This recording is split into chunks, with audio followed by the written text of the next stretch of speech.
Hello, everyone. My name is Sarah Fargo O'Brien, and I am your host for the Healing Hour podcast. We are back again today. It is Thursday at 11 o'clock Eastern Time. If you're joining us, I am happy that you are here joining us. I have an exciting and very dear guest on today, still talking about how entrepreneurship has been healing.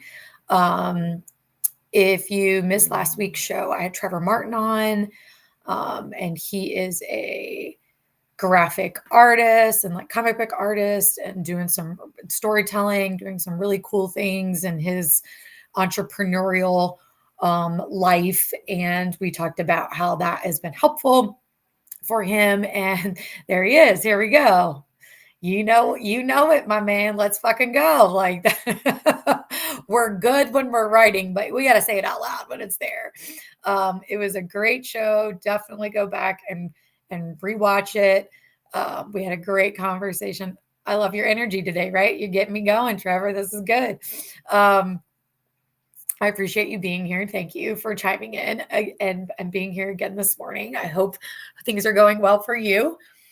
Let's see. I always try to let you guys know where I'm at. I got my little fur babies, my little monsters up here. The little one has wanted to be like protective this morning and barking at things outside. So hopefully he's going to stay nice and quiet for this hour because you guys don't want to hear me shout at him to shut up. So they're up here with me today, enjoying the sunshine spot. I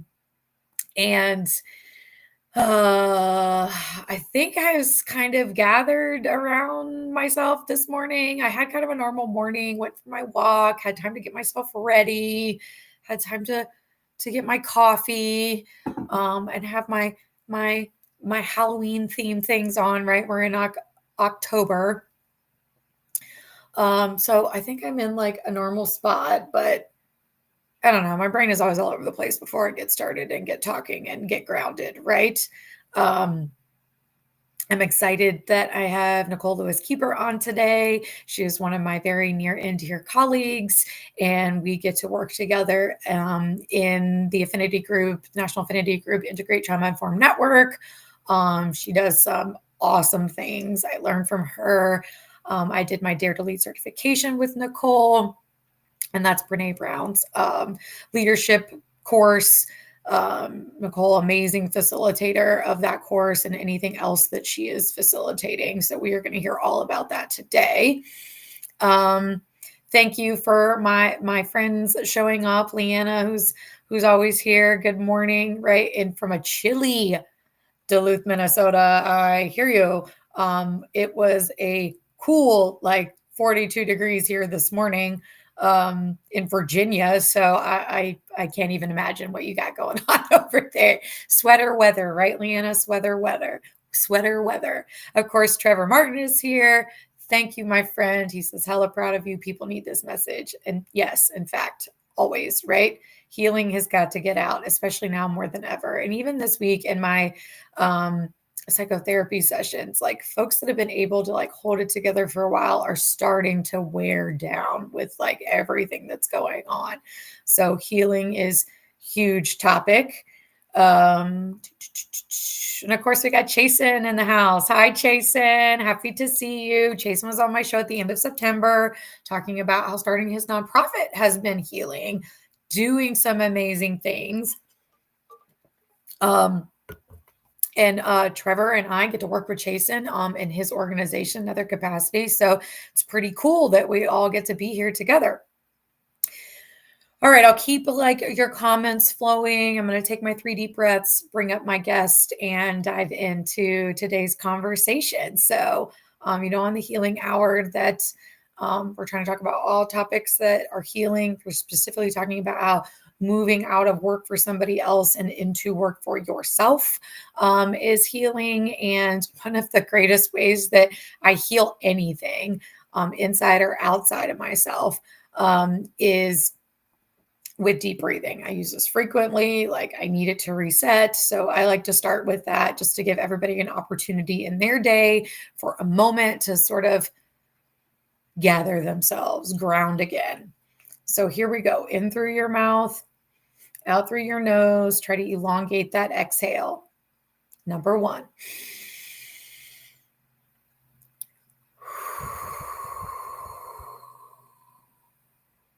Breath number 2.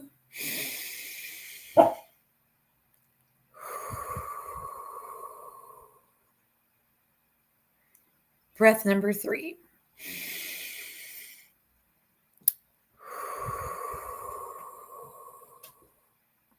There's the tail. There's the tail of my little one. One of my little ones making a noise. Oh, they're noisy today. Hi, Nicole. Welcome. Hi. I know you have like maybe more quiet animals depending. Nicole, yeah, I know. I have some clients whose cats are hilarious when we get on this. And they're just like, attention, attention, attention. I have one whose client just like, or whose cat just like screams and it sounds like a baby crying. And it's, I believe it. it's I believe it. Yeah, there's 2 of them outside of my office door right now sticking their paws underneath the door. They don't get it. They don't get it. They're like, why are you locking me out? Yeah, mine are looking out my window going, who's walking down the sidewalk? It's like, not today, guys. Mm-hmm. No. Yeah, they didn't give a crap about me 10 minutes ago, but now all of a sudden, this is the place to be. They're like, there are things happening. There are Mm-hmm. things happening. Yes. Yeah. How many cats do you have? I have 4. Oh, man, girl. Yeah.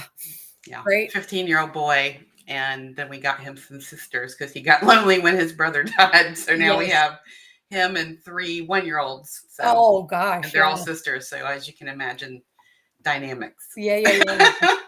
Same with mine. Yeah. And mine would like more, especially the chocolate one would like more buddies here. But it's like, I only have 2 hands. Yeah. 4 is more than I thought. It's more than I've ever had at once. And it's definitely, it's a journey. As she considers whether or not we will do 4 cats ever again. Never again. Ever.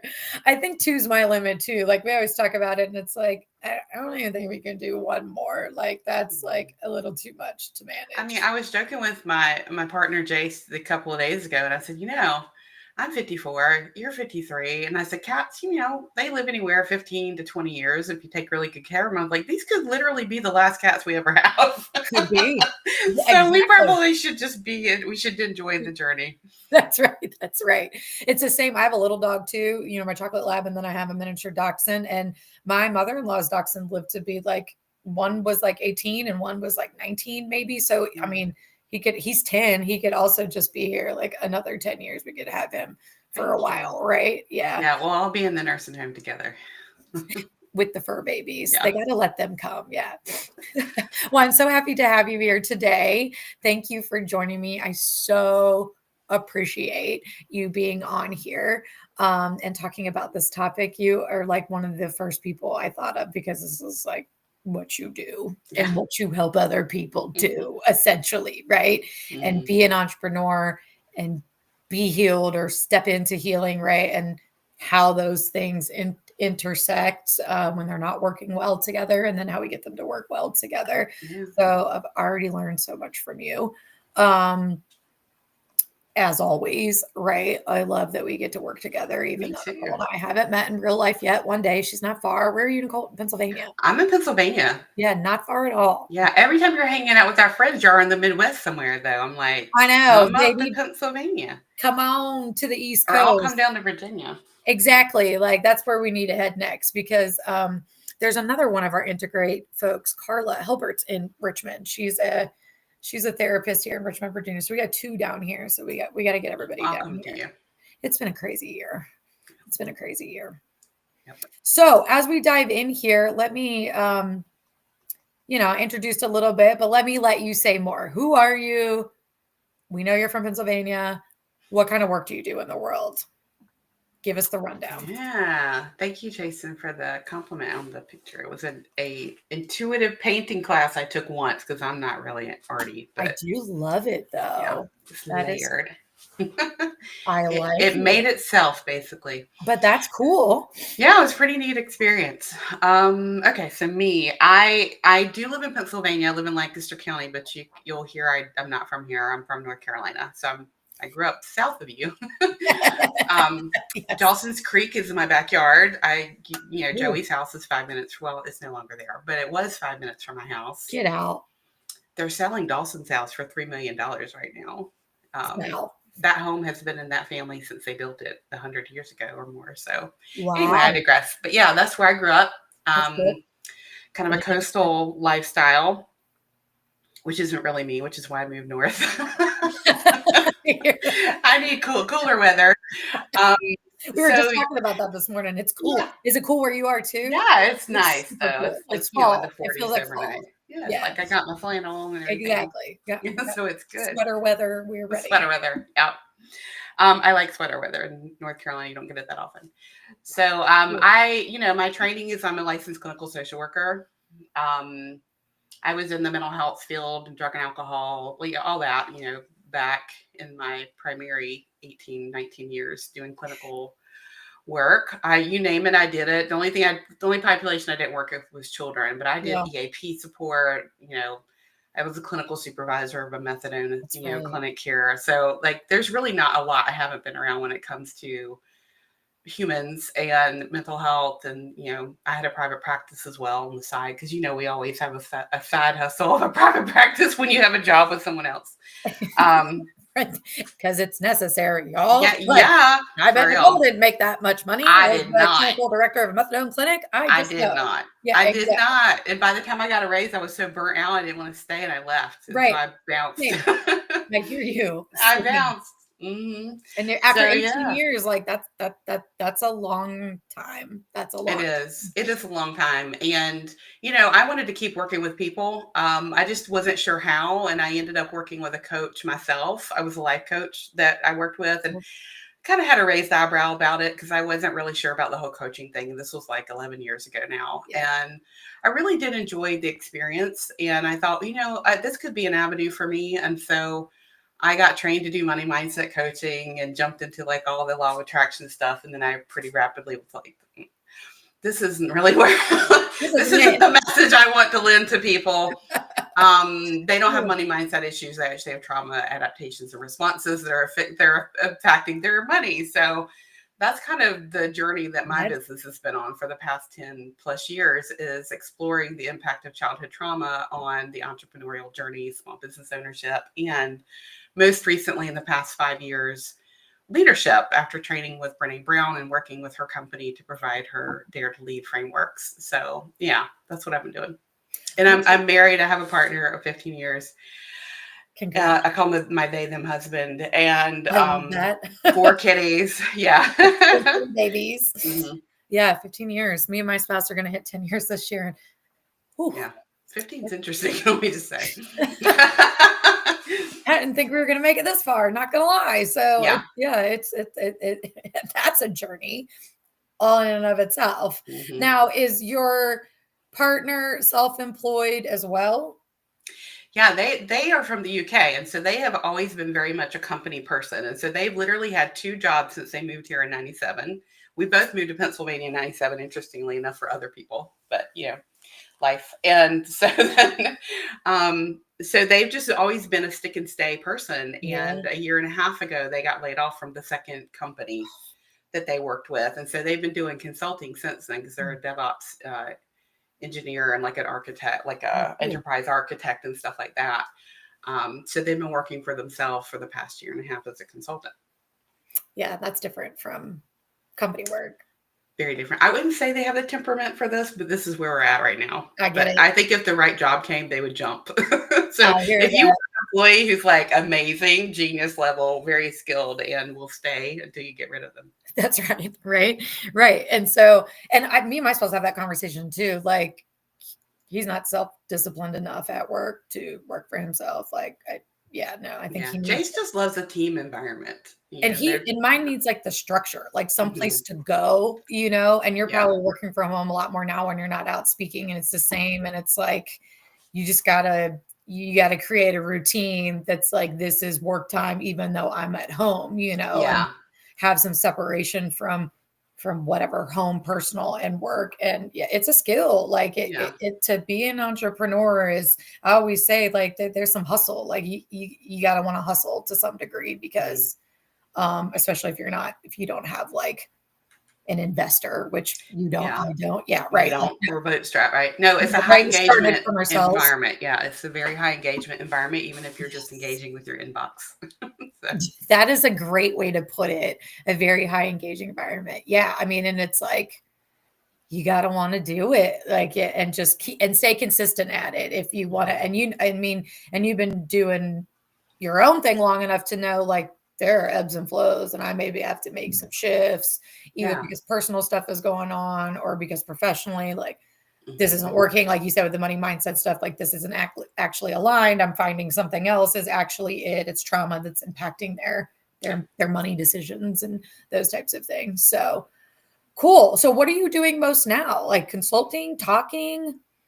Yeah. So, like you just mentioned, like we're evolving constantly through these past 10 years. And what I've doubled down on and what hasn't shifted, regardless of what I'm doing, is exploring and doing research on the impact of childhood trauma on entrepreneurship. And that is how it creates the desire to be a small business owner and entrepreneur, how it can be an environment for healing, and Mhm. also how those adaptations can be embedded in how you run your business, from money to visibility, trust, like all the places. So Give me an um example of that. Like, how do those yeah. things impact? Because I'm it, right? Like, I'm your poster child for childhood trauma. Sorry, go Me too. Me too. Like, just initially, the very first thing that I recognized about in my own business is that I was recreating childhood trauma patterns with a critical parent with my business. Like, I was using my business as a mechanism for re-traumatizing myself. I was recreating those patterns because it was something I was relating to. It was a relationship, and I was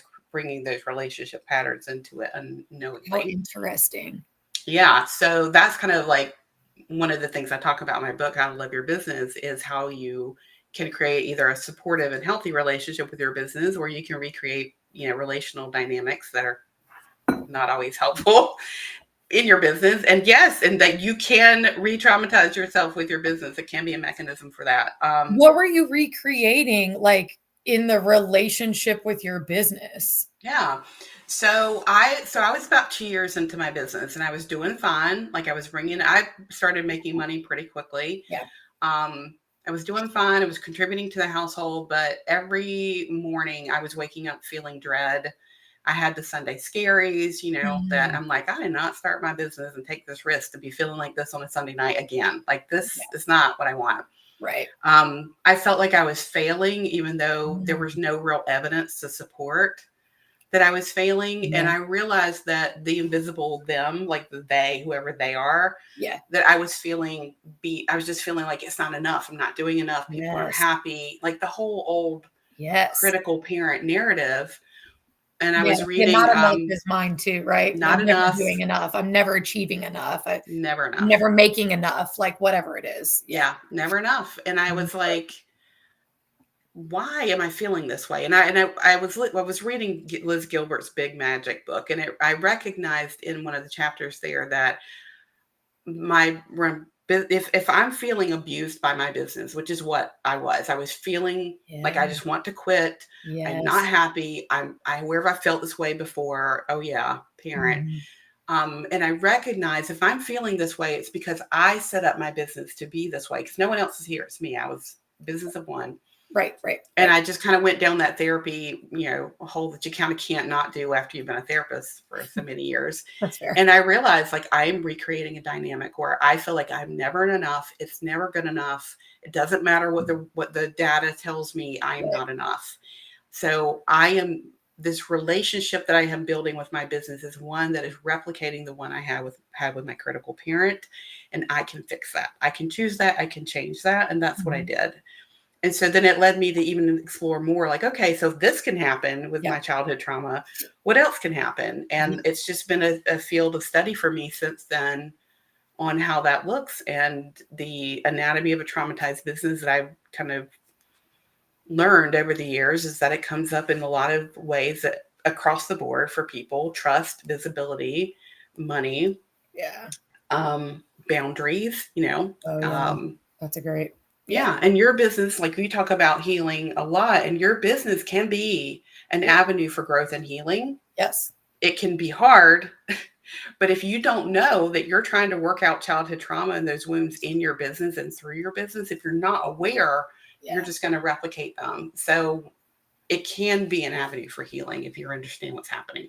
That's right. Well, and you touch on a point of like, you got to do your own work, which I mean, you just have to. Like, No, I mean, you can't get beyond the impact of childhood trauma if you don't do your own work, because you can't even see what you replicate, like what you were just saying, like what we repeat as problematic, even let alone as maybe harmful to you, like what you're repeating, unless you do your own work. Like exactly. it literally probably won't even come into view if you just move through your life without looking at it and figuring out how it's impacted you. Yeah. And boy, oh boy, like that's what I've been doing in like the last 3 years, is I've really like had to say out loud that, my trauma didn't start, as a teenager with sexual assault. It didn't start when I was 20 and my brother died. It started long before that,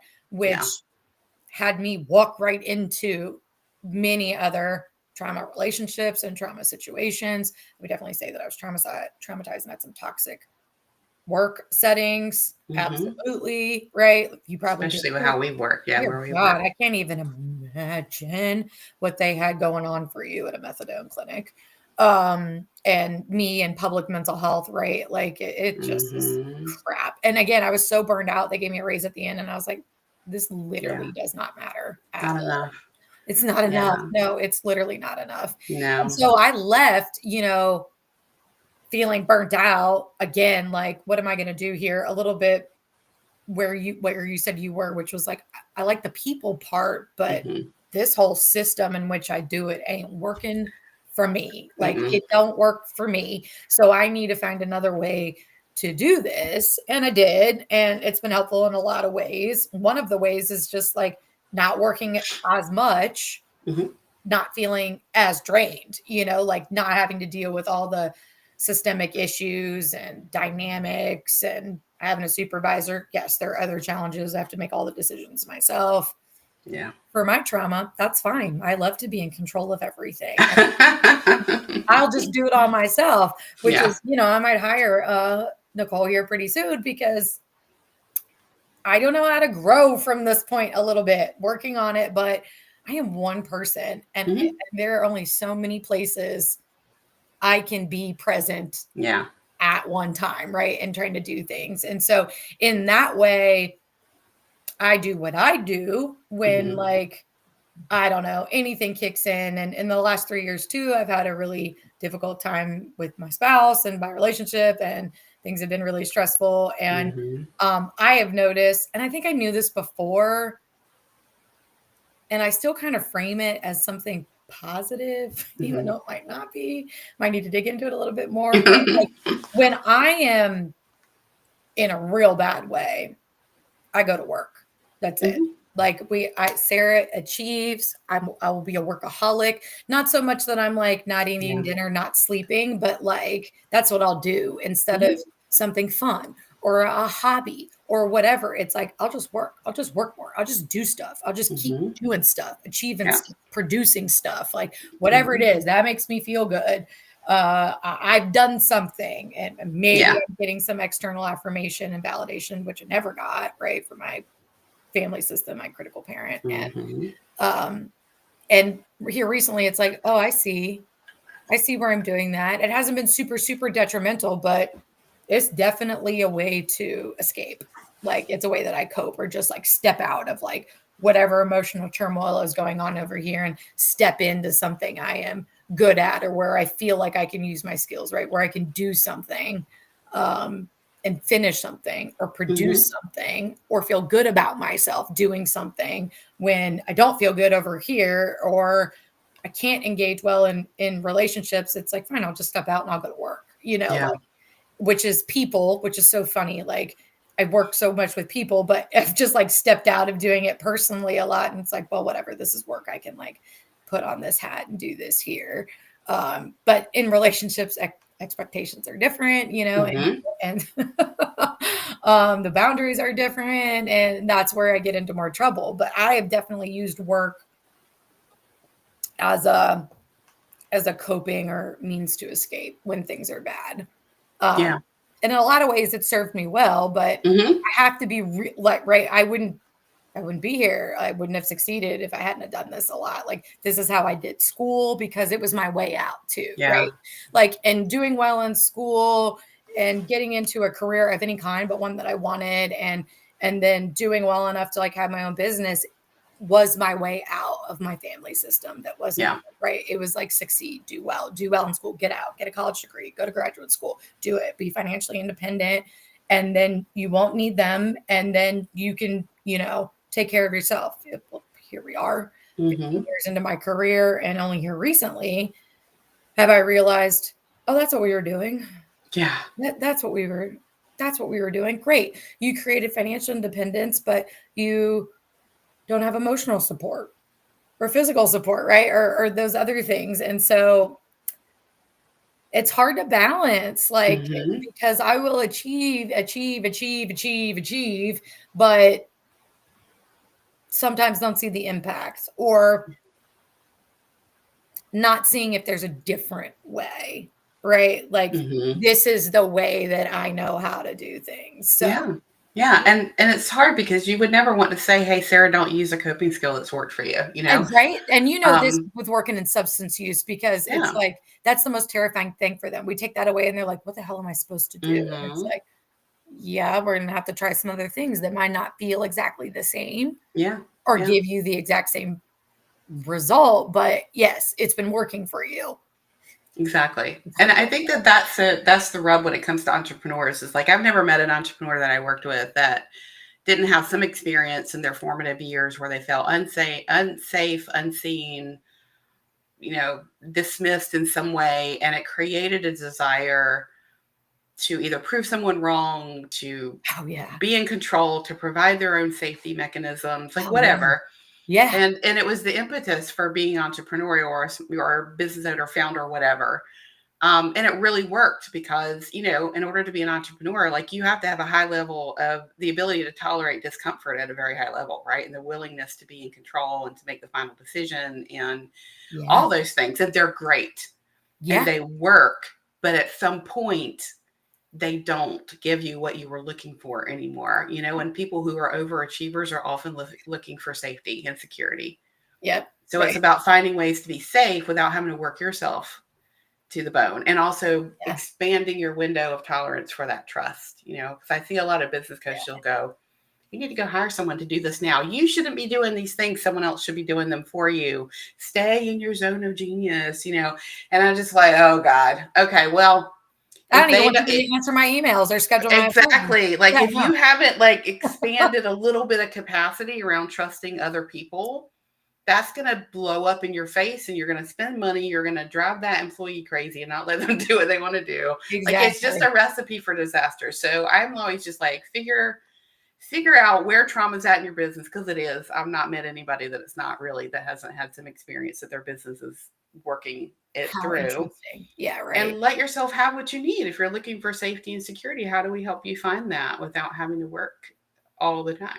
So what are some examples of that? How do you help entrepreneurs find safety without working all the time? Well, one of the things that we do is we get back into, you know, this isn't very coachy because we're looking at the past, but you know, we talk to those inner kiddos of yours that needed the safety to start with.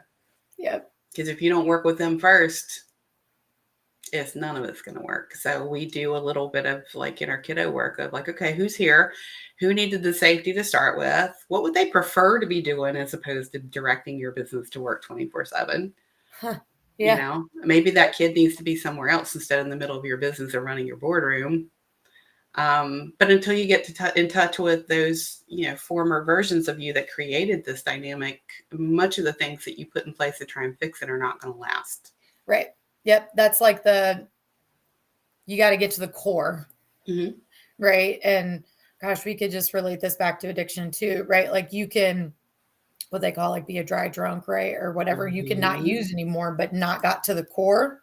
So it's not actually different. We just don't use the substance anymore. So you can Yep. maybe not do the behavior anymore, but if you haven't gotten to the core, then the next time you're stressed or the next time there's a crisis or the next time you're overwhelmed, right? Or the next time something happens that requires an Mm-hmm. adjustment, you're probably going to fall back into an old pattern to deal with it because honestly, that's Yeah. what your whole system knows what to do, right? Like Mm-hmm. almost every fiber and cell in your body is like, oh, this is what we do when this happens, or this is what Yep. we do when we feel like this and we're Mm-hmm. stressed and whatnot, which is why it's like so easy for me to just like dive right into work. It's like, well, this is what we know how to do. I don't even have to Mm-hmm. think about it. Nobody does either. Yeah. You just start in your pattern. And so you really have to get to the core of Mm-hmm. things. So for you, were you not getting to the core of things until you started your business and recognizing, like you were saying, like Well, you're I down? thought I had, That's okay to hear that. I was a therapist. I had been in therapy, I I feel it. remember sitting with my first really good therapist, and she Yeah. said, so, because I'm telling her the whole thing. And she's like, so what have you done to address your trauma? And I'm like, this was probably 20 years ago. And I'm like, I don't really know if I'd say like what I experienced growing up was trauma. Uh-huh. Right. Because I was like so many people where if it wasn't like, some people call it big T, there's a lot of debate about what things to call things, but like what we as a culture would allow to be seen Right. as trauma, because Exactly. we also try and control that narrative. Yep. Um, Yeah. I even had that, but still didn't look at it because I wasn't experiencing what I thought was really catastrophic and terrible. But it Right. was pretty bad, but I still Right. hadn't really recognized that, even as someone who had been in therapy before and was a therapist. So I think for me, I thought I was working on it, and I was, but I was working on it in relationship to Yeah. my own depression and anxiety, Yeah. body image, my partner. Yeah. Jace is my third husband. So, Yeah. I've been around the block. So it's kind of Right. like I That's thought I those had worked on repeated it. patterns, right? Like that when Yeah. they show up in relationships. Yeah, I thought I had worked on it, and I had, but no one's looking for childhood trauma in their business. You're not looking for it there. That's right. That's And a lot of us don't acknowledge what trauma is, and so we're walking around with these traumatized nervous systems, and we think, well, I just had a rough time in school, or yeah, my mom worked a lot, she was at home, but that was fine, she had to take care of everything right. while you're home alone being your own parent to your own little self. Right, That which is is not what you trauma. need. Yeah, right, Yeah, which is not what so you need, and you don't know yeah. how to do it for yourself then. Yep. Sure, and so then you just and I totally hear that too, like, if it's not like, yeah, the big T's or the big things we think about with physical abuse or sexual abuse even, then it's like, well, then it wasn't traumatizing, and that that was hard for me because even people that were part of my childhood kept saying the same thing, like, "It's not Mhm. that bad. Why are Not you that this bad. affected? It's not that bad. I'm not that affected," like, even my siblings or whatever, and Mhm. it's like, what's wrong with me then? Like, why am I so affected by this? And then really just recognizing like it just had a really negative impact. Like, and I walked around with it for a while. And then because I Mhm. wasn't aware, this is what I really like people to know about trauma, because I wasn't aware of the impact, it turned into narratives that were like, this is just who I am. Yep. Right. Like Yep. I'm just intense. I'm just Mhm. whatever. Like, Sensitive. oh I'm God. just anxious. I'm just sensitive. I'm Or just, people just be like, "You're so dramatic." I wanna throat punch people when they say that. When they said yeah. that back then, didn't realize how much that was triggering. But if I wanna throat punch you, like, that probably triggered something real bad in me. Yeah. Because I'm generally not an angry person unless you hit that soft spot. And then when I was talking about with Trevor last week, it's like abject rage is my thing. It's like I'm a fighter all day. You trigger me in my trauma, I'm a fight till the death, till I'm bleeding, till you're bleeding, till it's done, and I will rip your heart out in the middle of it. And then sort of like wake up later and be like, oh shit, I just ripped Yeah. his heart out. You know what I Yeah. mean? Like it's almost like dissociating a little bit, like in the midst of the trigger. And so Mhm. that's not great. And like if I think of all the many places like that's got hit, especially at work, and how much work it has taken to like cover it up or stuff it down. Or like what Jason is saying here, wearing the Yeah. mask. Right. And like, and it all really started to catch up with me like a few years ago, and thinking about things and like brain fog and some other stuff I was experiencing. And I was like, maybe I have ADHD, and it's just never been diagnosed. And I've like found a way to function. Right. So I go get testing done and find out I actually have OCD, which has done a number on my brain. Like, I just don't know what else to say about it. It has like really fucked things up in there. And did my testing though. And the psychologist who did my testing was like, can I talk with your therapist? And I'm like, sure, he's totally open. So he talks to my therapist and he's like, okay, she doesn't have ADHD, but her test scores, she should be in the hospital. And that is not who showed up at the interview with me, right? Who showed up to the appointment. And my therapist was like, yeah, she functions really well. It's a lot of time. And it's like, I've just learned to function, mask, whatever. And it's function in the way of like the way you're supposed to. I'm just do what you're supposed to do. Like, I just behave the way you're supposed to behave. I just do for people what you're supposed to do, whether or not they're doing it back for me. And that was literally walking me into a bunch of other trauma situations that was just like repeat. And I'm like, I'm doing what you're supposed to do. Why is this not working for me? You know, the way it works for other people. Why is this not, I don't understand what I'm supposed to do. And it's been difficult to like pull back and be like, there's a whole different rubric that we need to like live by, right? It's like, yeah, you mastered this one. You got an A+ in functioning well, but that's not the rubric that I need, Sarah needs for my life, right? Like, I need a different rubric in there. Yeah. And you can see the temptation to replicate that in your business, the overfunctioning. Yes. Yeah, like Renee calls it overfunctioning, underfunctioning. I'm an underfunctioner. I do less. Myself an underfunctioner. Yeah, I do less and less. But which is fun. But yeah, like you can see the temptation to where that dynamic and that pattern could then play out. Okay, so I'm doing everything in my business. I'm the one. Yes. Why am I not getting the relief that I need? I'm getting some temporary feeling of security because I'm in the work, so I'm not over there. But exactly. It's not and I'm in control here, or I'm in charge here. And yeah, that's been a big thing for me. Control. Yeah. And it's hard to grow your business and, evolve it when you're always the one. Yeah. And it's really interesting that you say, like, I wouldn't have thought about that, like holding me back, but it is really interesting. Any growth that I have had has been the result of stepping into trust with some people. It started with Famia, which and that was really like the start. And Famia is part of our Integrate group as well. And she was like my first connection, like outside, that was like, oh, maybe somebody gets it. And then stepping into Integrate, right? And it's like, oh, well, thank God. Like, I can't even say how much that's been healing. It just entrepreneurially and personally, it's like, this is how it's supposed to work. Okay. All these people get it and are doing it. Right. And then once I have that model, because everybody there is great, then I can like step out, which I did, into LinkedIn. It's how I know Trevor, and it's how I know Jason, and it's how I know so many other people. And there is like a good level of trust there. I've had to weed out a bunch of other stuff in the midst, and that's like triggered my trauma along the way as I've tried to like grow and meet people and connect and get used and taken advantage of a little bit again, and like trying to learn all of that.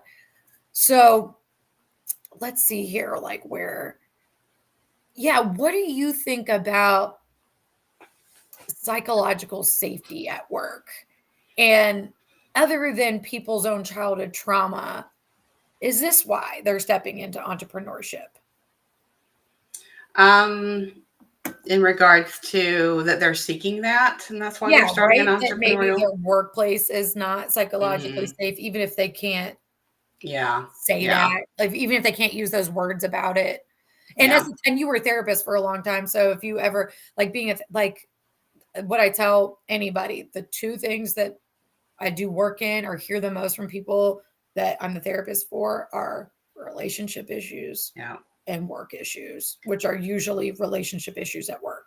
Exactly. Like I literally had a conversation last week with a colleague who was noticing a lot of chatter, if you want to call it, on LinkedIn about women who are leaving the workplace because of trauma, overt and covert trauma, and that,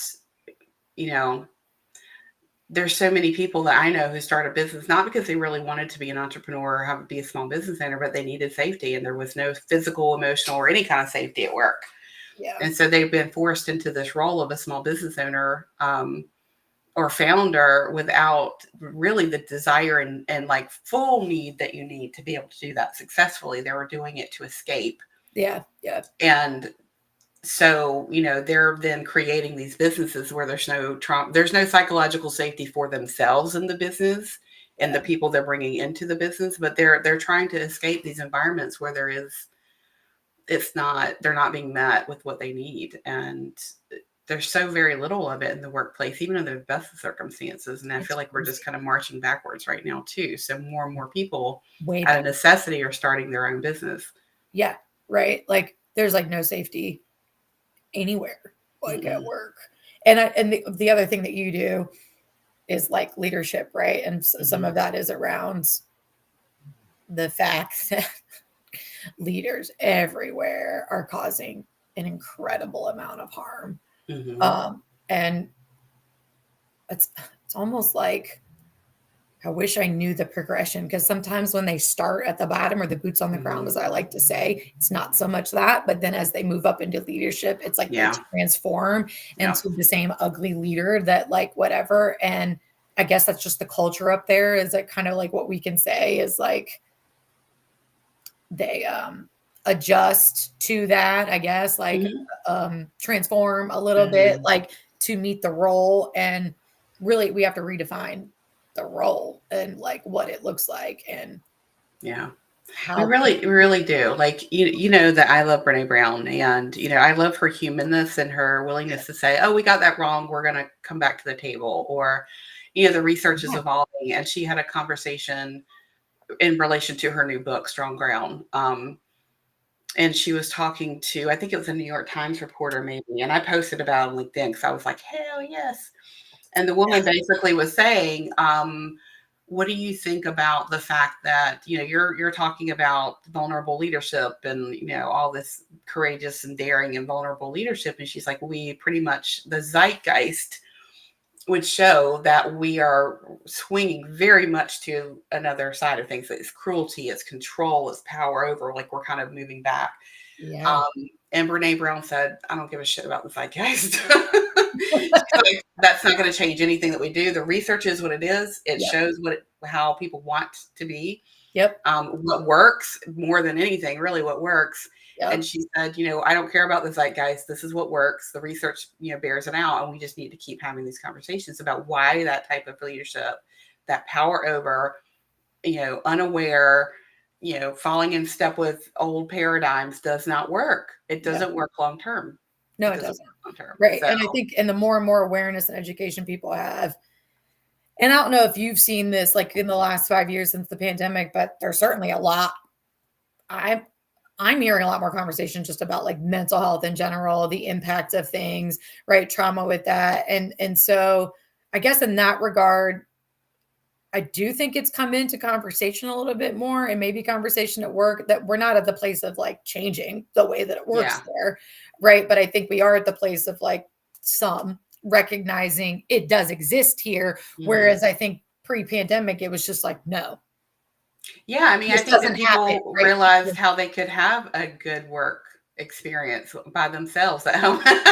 or like either under their own influence of what it is that meets their needs as an employee and in their life. And and I think more, younger people who are coming into the environment of Gen Z and millennial people who are very, mental health oriented. I'm Gen X. We are not. We're like, I get it. F your feelings. I'm not like that, but I grew up with people like that. So, Same. I think that what you're seeing is like the workforce is saying, hey, Yeah, exactly. They're different. mental health is important.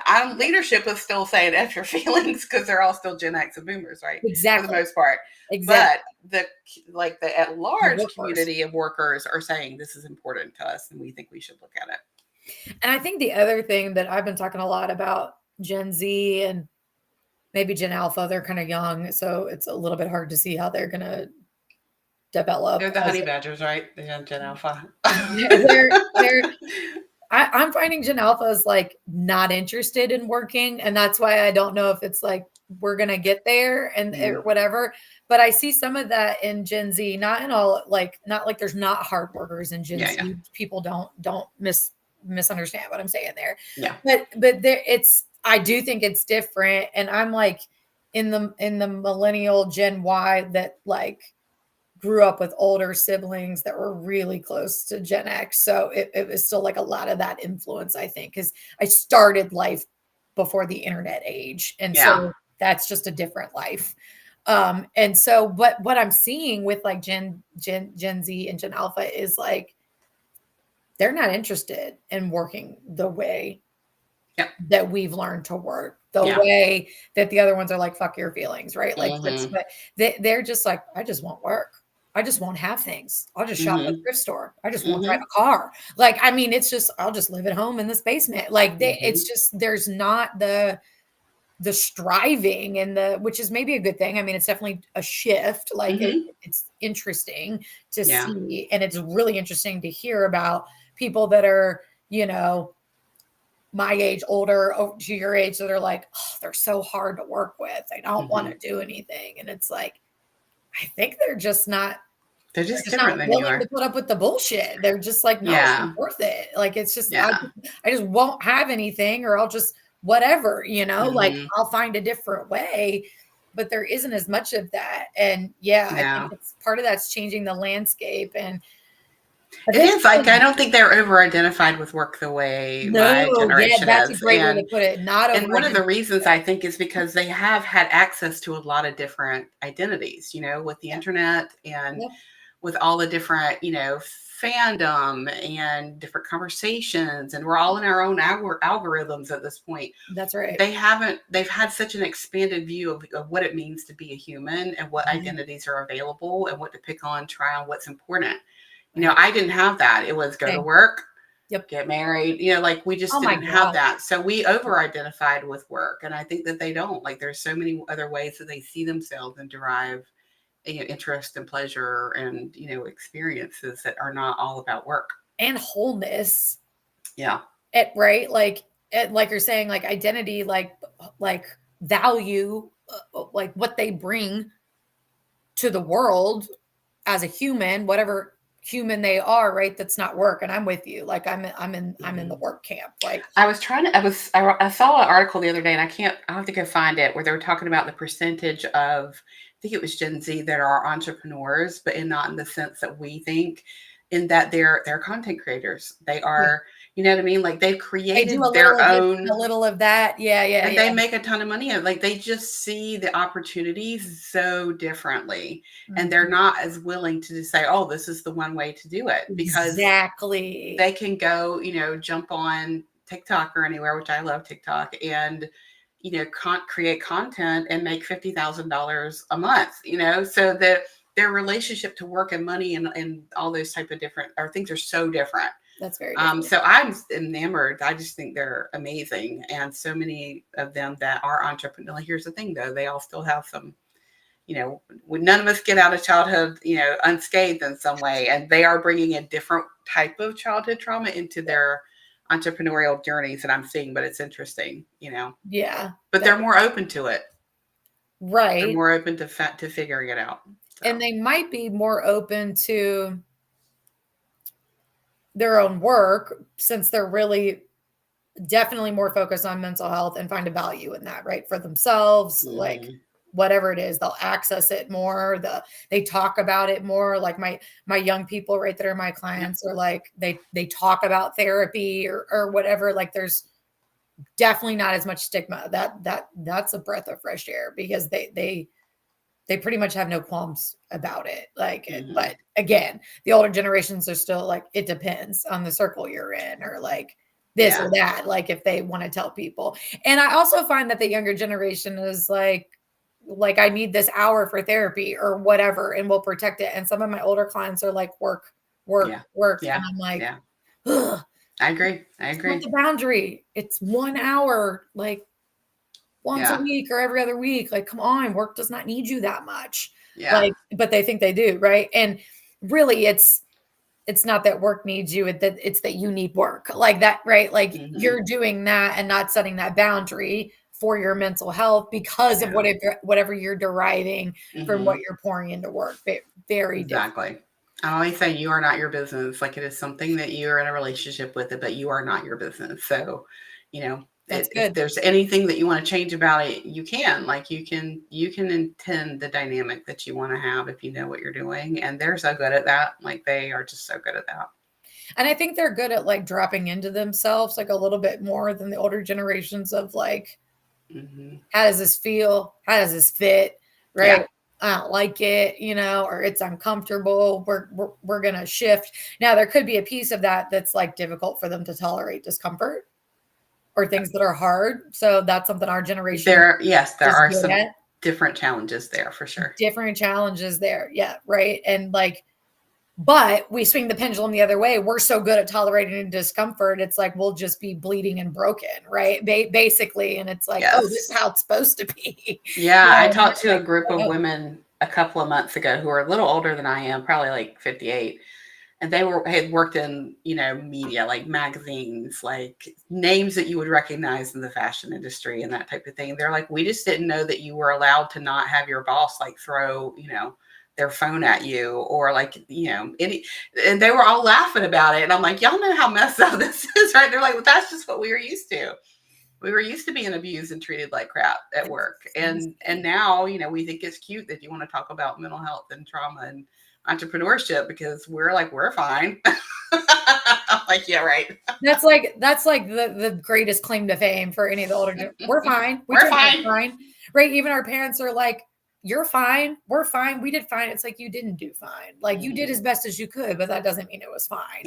Right. Like, and we have to look at that. I think that's the same a lot in social work jobs. And I know, that there's a lot of abuse for social workers and clinical people the people that everyone just says is part of the field. It's like, fuck that, man. Like, it's by design. Yeah. It's 100% by design. And the thing that I find like more and more interesting, and you work with people in a lot of different industries, right? Like, I think when you just do people work, that's kind of the case, whether you're a therapist or whatever, like you just, and you worked in mental health and clinical spaces. I can't imagine how many people you saw and treated like in those years. Right. So then you hear all about different kinds of jobs, work experiences, and what people are doing there and how they function. And I find that sometimes there's like a personality that goes with who becomes a social worker versus who becomes a police officer versus who becomes a school teacher versus who becomes a bank CEO or whatever. Right.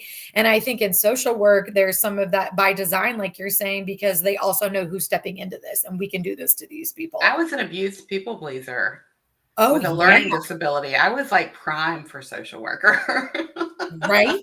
I'm used to being treated like shit, so, and I've been told that I don't deserve to make a lot of money. So like I was the poster child for all of that. And it's not any secret or mistake that a lot of the clients that I have are like group practice owners that are therapists. Because I don't know anyone who ever went into being a therapist who did it because they had a well-adjusted childhood, So I have a lot of PR people too. And I'm like, that's interesting. You have to manage people your whole life and manage the narrative. And here you are with your PR agency. So yeah. Super interesting. Like, and at my social work jobs, like, oh my God, like I think about it now when I did like crisis on call shifts overnight, I wasn't paid a differential the way like nurses are. Like completely unsafe by myself. I have scenarios, oh gosh, clients were racist and sexist and misogynistic and spitting at me and Yeah, yelling at me. physically unsafe. Yeah. I mean, it's just crazy for $39,000 a year. Yeah. 12 years ago, guys, like still not Mm-hmm. with a master's degree, right? And I even look at it now and it's like, there ain't no fucking way I would do that job again for that money. No, Mm-mm. sir. I can't believe I did it then. I must have just strapped in, because if I would have stopped to feel it, I would have quit before week Yeah. 2, you know what I mean? And but is the same narrative. It's like, this is how it is. This is how it is everywhere. It's Mm-hmm. just shitty. It's shitty to have this job. It's just unsafe. We're not going to give you what you need. And then like even back then for me, it's like hearing about my friends who worked at CarMax or Capital One, and like I'm like, you don't even know. We don't. They give you like a team day, like a bonus, like a gift. Are you Mm-hmm. kidding? There's nothing. They don't even pay for my license or continuing Mm-hmm. education. There are 0 perks to my job. What the fuck are Yeah. you doing this job? Right. And then after a while, it was like, why am I doing this? There's got to be a better way, right, Mm-hmm. than this. And part of what I do now is try to speak out about like, those things are not normal. New social workers or whomever, like, do not accept that at your workplace. Like, Yep. Do not. absolutely not. Like, as Mm-hmm. much as you can say, like, no, I'm not doing that. And I had to be the one at my last job to be like, I'm Mm-hmm. not doing that. I'm not doing that. I'm not doing that unless my supervisor comes. I'm not doing that at all, and really ruffling feathers and pissing people off all over the place. You can imagine I would do that. And not fall in line at all with like what they expect. And it's like, this is insane.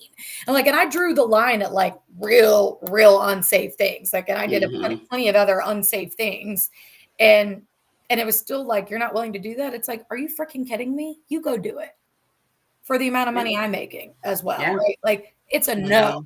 Like, you Mm-hmm. ask like a lawyer, anybody else that had to go to school as much as we did for what we Yeah. do. Would you accept this level of unsafety, this lack of good leadership for this amount of money? Mm-mm. No. So don't expect us to do it, which is why, stepping into entrepreneurship after I thought, well, what are my other options? How do I still do people work, et cetera? Yeah. Join a group practice, da, da, da, da, da. And then it was like, no, I'm doing this. And so, like part of what I want to step into is a little bit what you already do, right? Which is consulting with like business owners, practice owners, or therapists who work someplace else, who want to get into their own private practice because it's like a terrible workplace, Mm-hmm. and really being like a voice, as well as Yeah. that you're a voice for like, there's a different Mm-hmm. way, Mm-hmm. and there's a different way to provide people care and Yeah. service without sacrificing yourself. Mm-hmm. So let me ask, as we do our best to wrap up here, what do you either know for you, have learned for you in your research, and or that you impart on the clients that you work with about sustainability with nervous system care, right? With the childhood trauma work that you have to do, Yeah. and then being a business owner and entrepreneur? I always just say that,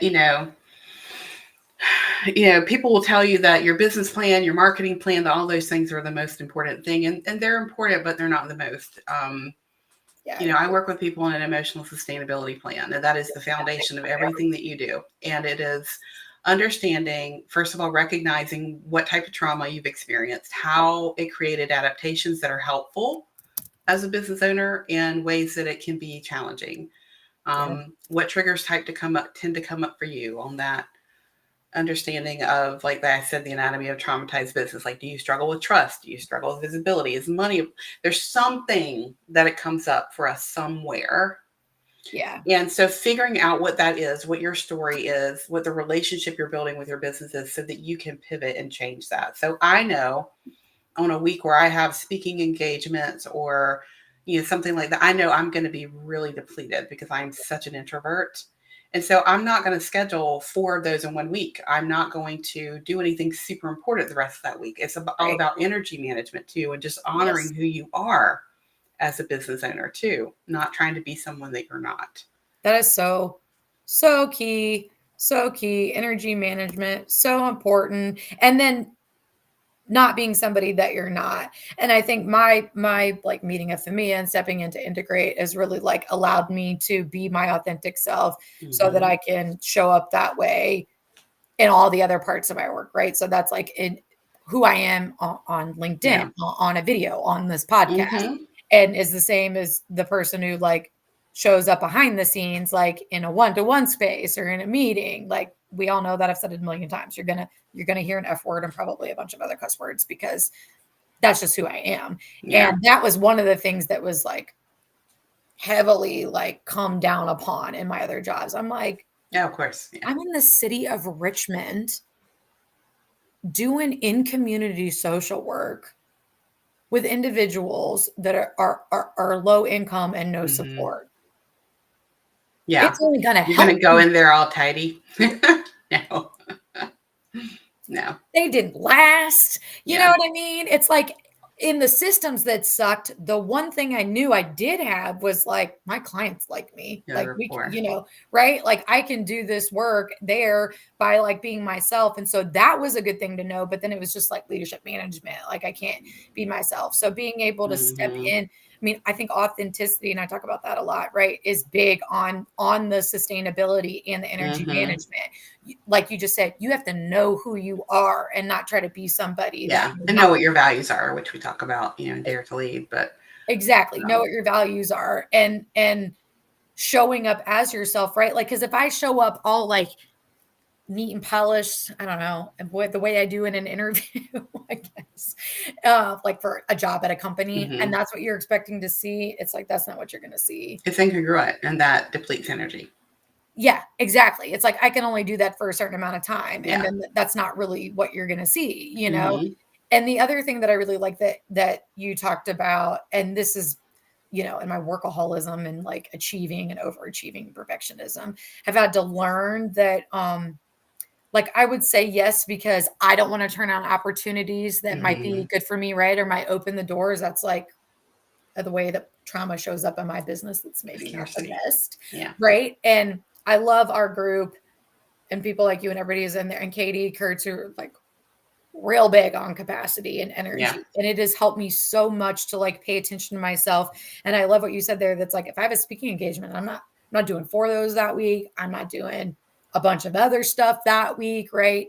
And I'm learning, like, there are certain things that I have to do to pay the bills. So for me, there are many days I do not want to be a psychotherapist that I have to, because that's my moneymaker, which is why I'm trying to get into other stuff that doesn't deplete so much for me, so that my business can sustain and it's not just like sucking the life out of me. And it's not like my clients are terrible. It's like, but it just requires a certain amount of capacity to do that. I've been a therapist for 15 years. You know what that is? Like, it's just, that's a lot. Even, and I think maybe you could even like translate or compare doing clinical work and being a coach. Like, it's a little less draining, even though it's people work, it's a little less of you. Like my spouse said it yesterday, he's like, you're just like a mop that just like soaks up everybody's stuff. And he's like, you have to wring it out and repeat. And I'm like, pretty much, yeah, right. They start talking early about emotional boundaries, or you are not going to make it in this field. And it's been particularly trying in the last 5 years with the pandemic, and then all the stuff that's happening politically in this country right now.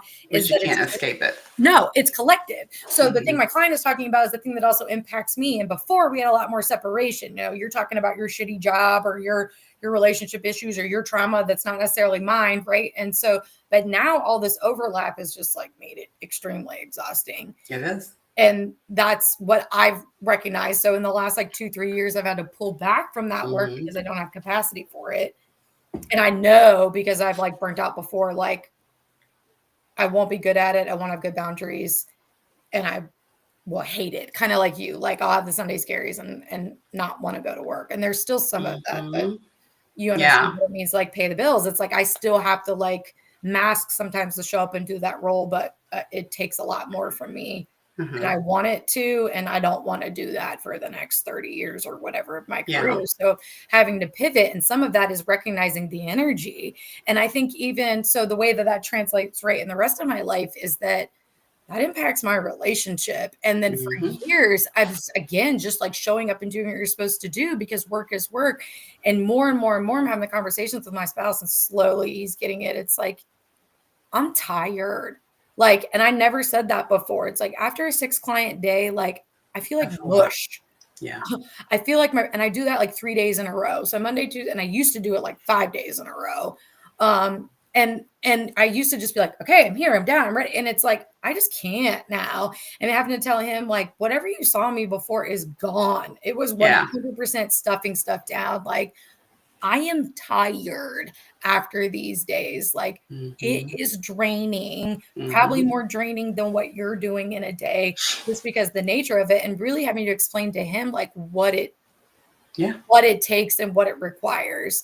And so I have to really also look at, so the other thing that takes more energy from me is being face to face. I'm really good Mhm. at it. I'm a really good people person, really good at talking, speaking. I don't like it nearly as much as writing and not interacting with anybody sometimes, or at least I need more of a balance of that, because Mhm. that's like a good creative space for me. That's where Yeah. like, I don't have to be on, that's where I can like critically think a little bit more and be in myself, because I'm not even in myself that much Mhm. when I'm doing the other work, because you can't. Yeah. And so also in this journey, it's learning how to maintain my boundaries as a therapist, but not shut off from myself, right? Like the way it's just like go, go, go. Don't think about what you need. Don't drop in to pay attention to your capacity. And I have done that more and more and more in the last couple of years. And it's made a big Mhm. difference. Like where Yeah. it's It's made a big important. difference is I'm not like shitty and irritable in my personal life as much. Mhm. Like there's more calm, more peace, there's more happy, there's more fun, right? And like fun and loud and funny and colorful is like You. basically who I am, Yeah, right? more you. Yeah. But I got to be in a good space for that. Otherwise, you're getting like something Yeah. completely else. And I was gone for Hawaii for my birthday by myself. Oh, good. And while I was gone, my spouse said something like this to me, and he was like, "Well, if you ever thought you weren't important here, I'm sorry, and that's not true. With you being gone, I recognize how much life and color and fun you bring to this house, Oh, family, and special to these dogs." hear. Yeah, Mhm. right. And it's like that's who I always was in a good space. I can't do that if I'm overworking, if I'm Mhm. not managing my trauma stuff, if I'm not Mhm. taking care of myself, if I'm doing too much, right? I love that Katie always says too much, too soon, too fast. Um, Yes. it's like one thing I live by with the same thing that you say, you are not your business. It's like these are messages to Mhm. like tattoo on my forehead as a reminder that me as a person is separate from all this stuff, and I have to address me as a person, and I didn't for like a really long time, and Yeah. that's what contributed to not feeling healed and whole. Yeah. Here's another one to add to your list. What works for you will work for you. Yeah. So do it your way. What works for you will work for you. If you're trying to do it the way other people do it, if you're trying to market the way other people market, if you like to write more than you like to, be forward facing, that is what will work for you. So do more of it. So Right. every day I say that what works for you will work for you. And I love that. Yeah, right. And I love bringing on all these people with all these different experiences on my show, because that is clear. What you just said is clear when we talk to other people. What works for you works for you. Mm-hmm. And that's part of like the authenticity. If you stick in that, right, your values, your zone of genius, what makes sense for you, your Mm-hmm. capacity, then that's great.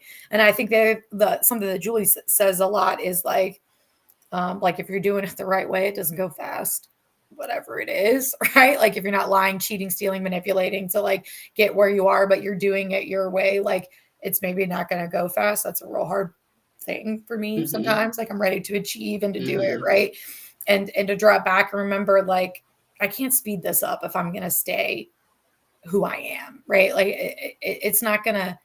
I can't make it go faster or different or accelerate it. If Mm-hmm. I'm trying to be who I am, do it in a sustainable way, Mm-hmm. take care of myself in the process, not burn out in my people work, right? And all of Mm-hmm. that. It's like you can't burn hot and fast. This is where the sustainability comes in. This is where the energy management comes in. Yeah. Okay, so as we wrap up here, I want to ask, what do you do to sustain and for energy management and things other than like what you said with work, like, which is like, I know what I can schedule, in a week, Yeah. which is great. That's a self-awareness and like a business self-awareness that you need to have if you're going to be successful. What else? What else helps you with your energy management and to remain sustainable? I mean, if you've been a small Yeah. business owner for 10 plus years, like that does require sustainability, especially with the shifts and things. Yeah. I think for me, what is sustainable is having people who understand to talk to, because your friends and family won't get it. They just don't understand it. Oh God. So that's been super helpful for me. Also, I have a pretty good relationship with the younger versions of myself that can pop up in my business and derail it. So I do a lot of work there. Like I said, I do an energy audit on my calendar, and I'm like, okay, so this week, what's up? Yeah. What do I want to do again, or what do I need to create more space to be able to do? And I know speaking is one of those. I'm a reluctant speaker. I do it because people need to hear what I have to say, to understand what I do. But I wouldn't say it's something I love doing. Yeah, I get it. Yeah, so it's really just always looking at the energy audit for what I'm doing, what's giving me energy, what's Yeah. depleting my energy, deciding which depleters need to still stay and how to mitigate that. Yeah. Um, And you do yeah, that regularly. I need to yes, do and that. I refuse to value myself based upon what my business is doing. That is Yeah. something that I refuse to do now. And my business is great, and it is great over there, and I am still good whether I have it or don't. Right. I like having it, but there may be a day when I don't have it, but it won't mean I'm a failure, so I Yeah. think continuing to differentiate and really see myself and honor who I am, because I do have ADHD, and I have a processing disorder. I like to have things, that make me really good at what I do, but it can also be challenging. So I Exactly. have learned to never hire someone to teach you how to do marketing. If you want it done, Nicole needs to hire someone to do the thing for her, because I will not do it. I will not do it. So done for you is where I put a lot of my extra revenue, because I know I will not do the thing. And So that makes sense, I'm a right? done Like, for you girly. that's right. And if I can do it myself, I'm not going to hire and pay anybody to do it at all. Exactly. I'll make my own website. I'll figure out how to edit a video. I did all of that, right? Like nobody taught me Yeah. nothing, but that comes with its own Yeah. challenges, right? And recognizing Sometimes it works, sometimes it doesn't work out, but that's right. I like your energy audit. I need to do that. I probably don't do it regularly enough because there's still a lot of me that's like, well, you have to do this. Well, you have to do this. Well, you have to do this. And trying to drop back in and being like, okay, what can we rework?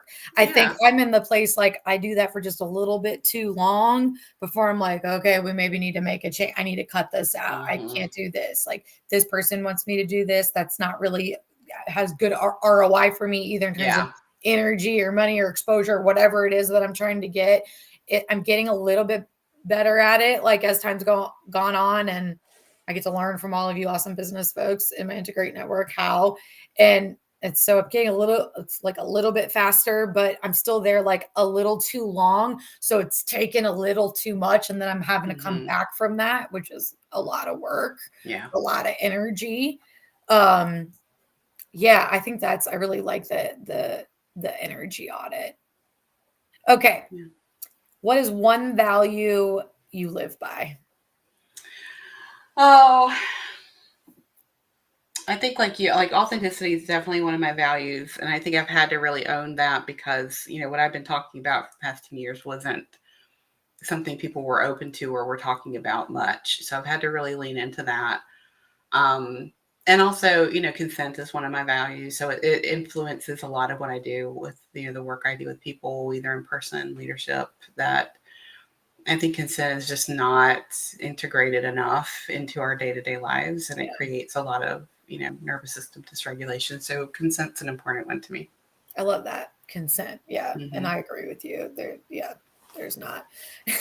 Just an example of that. I was telling my spouse a client story. They had bought something off Facebook Marketplace, and it was a male item of clothing, and like a young girl was going to get it, but there was like a purpose that she had for that, like whatever it was. But this sorry for anybody in the room, this older white male in Virginia She comes to get it, and he says to her, "Oh, is this for your husband?" And it's like, None, yeah. 10 cents.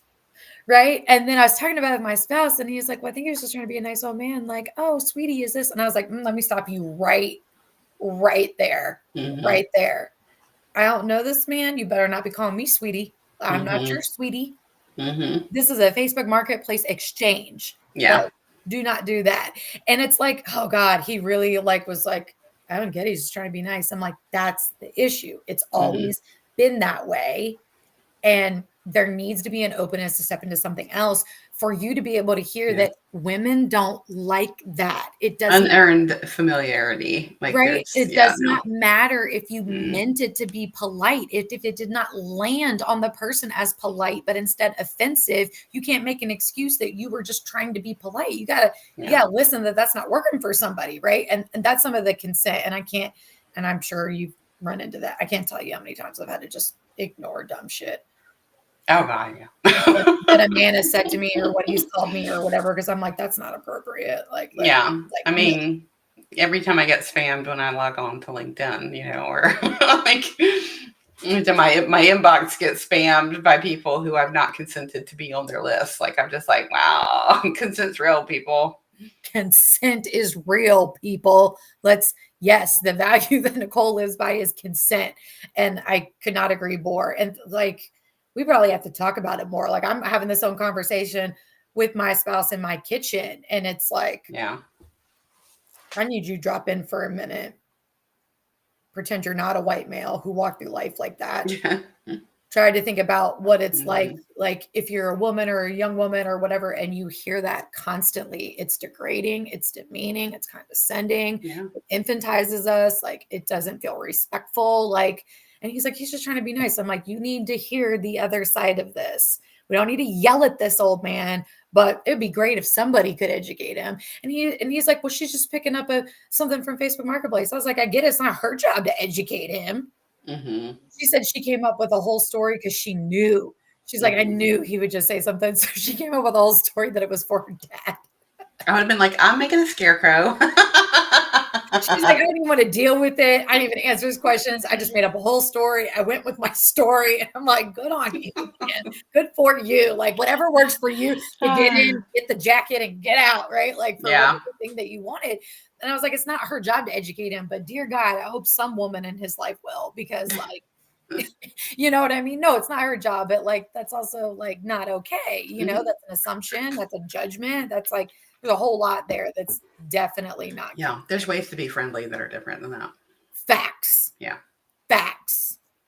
Jason Forehand is a fantastic example. A fantastic example. Like, just perfectly appropriate. And there is a way to do it. Yeah. Mm-hmm. All right. As we round the corner here at the very end, tell us what you have going on, coming up, events, products, services, things. But before that, like, succinctly, even though we know you do it all the time, how do you uplift others? You do all the time, me included.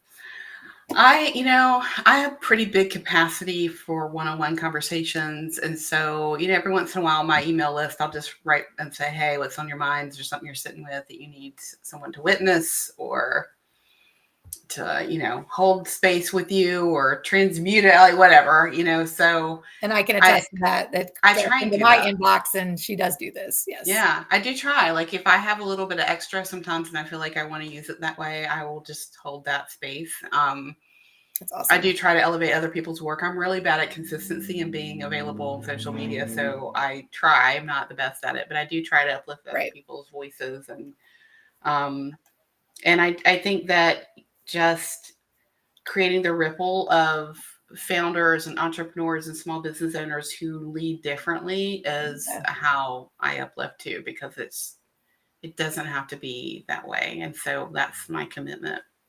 Yeah. And that has like tremendous impact, right? Like tremendous positive, even if it's just on one person, which, because you've been in the one-to-one space for a long time, that like you can see transformational change. Oh yeah. Yeah. And it doesn't have to be big.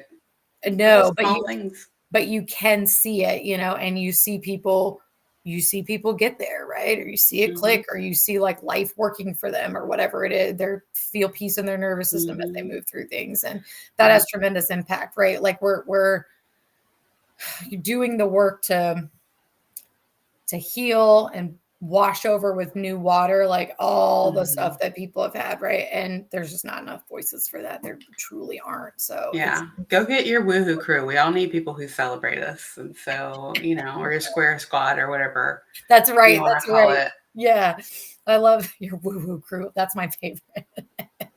That is my new favorite, your woo-woo crew. I love Yeah, it. I literally have them because you text them and go, okay, I'm about to send an email I don't want to send. And they're like, oh, yeah, you got this. Right. And I'll text, I'll go, okay, I sent it. And they're like, woo!